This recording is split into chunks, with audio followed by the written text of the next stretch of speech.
Good morning everyone. तर सकाळ तर आमची जाली मग पूण म्हाका आहला भाडा आहला तर आहला म्हणजे मोपा कडशी मोपार मावशेगेर. सो म्हाका घेवन वचपाचो आसला गोबाड्डा.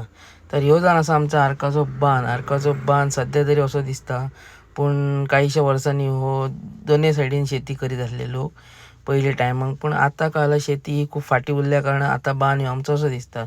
तर वाटेक गावलो बुळक्या वांगडा 2-3 गजाली केले पयलींचे जुने आमचे, आणि तशीच मग वाट धरली. तर मावश्याक जाय आसला आमच्या गोबाड्डा.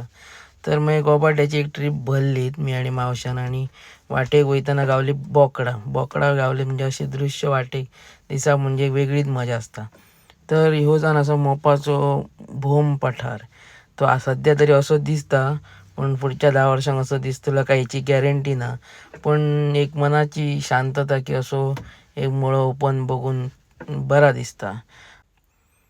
मग तसेच गेलो आणि आम्ही न्हंयच्या एका पाठान जा नॅचरल सोर्स होता थंयसर हातपाय धुवून घेतले. वेगळीच मजा येयली, जुन्या आठवणी. आणि हे मासे तर मी मावशेगेर गेल्या उपरांत सदीच बघी आसलं, जे ह्या पाणयान कलरिंग मासे.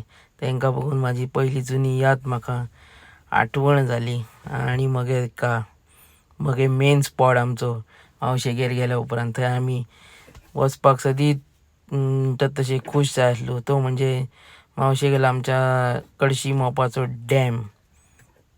थंय आणि मग आमी वाट बघूंक ना. माझ्या पयलींच खूब जाण तरी थंय न्हाय आसले, पण मी मगे उडकी मारून घेतली तेंच्यांनी, आणि सगळे जुने आठवणी याद करून घेतलं. जिवाक बरा दिसला.